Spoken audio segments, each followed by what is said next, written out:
Hi guys, today I want to share you quick tips about the how to embed the SharePoint Document Explorer into the Dynamics 365 form.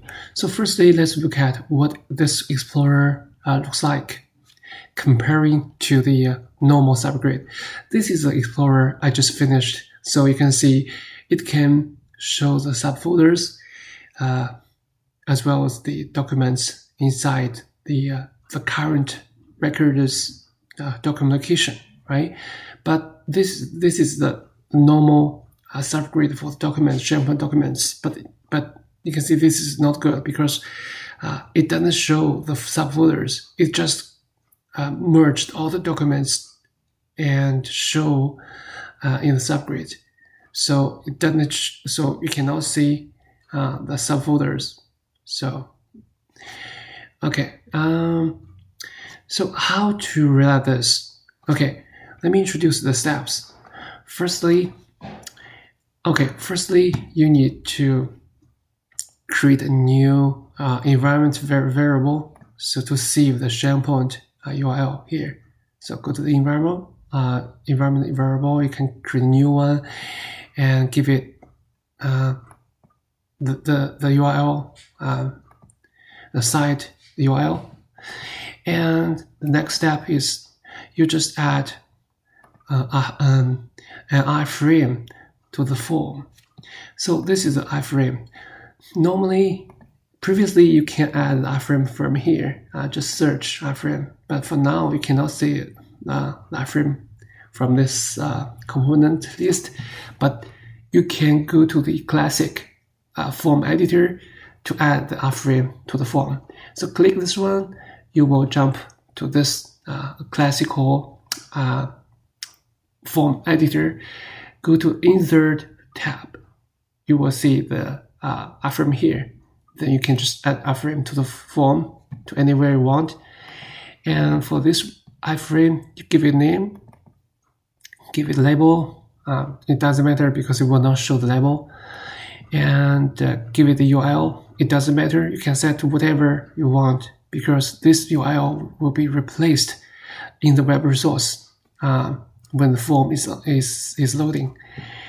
Lonext, the border.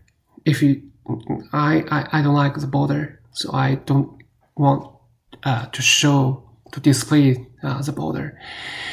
And the last is the most important setting is go to Advanced and check this option. Just remember and check this option.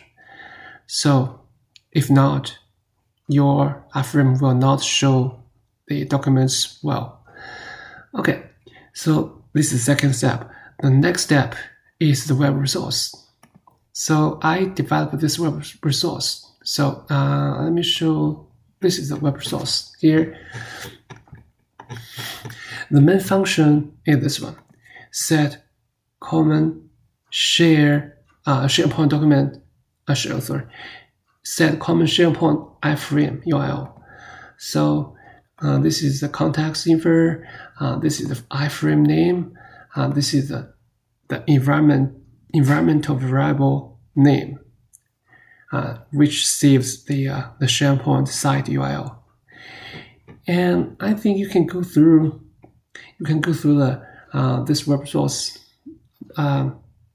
I have put all this code into the link. I will put the link in this video's description. You can check there. You can find all this source code. You can easily utilize, and you can see this is a key step. So we just form this final URL, right? And this URL is targeting to the current record's document location in SharePoint. Then you can see we just replace its URL, use this new URL, right? Okay, next, let me see, next. Yeah, I think that's all. That's all the steps. So next, when you save and publish, you will see this Explorer. So that's it. If you hopefully these tips will be helpful for you. Yeah, that's it. Thank you.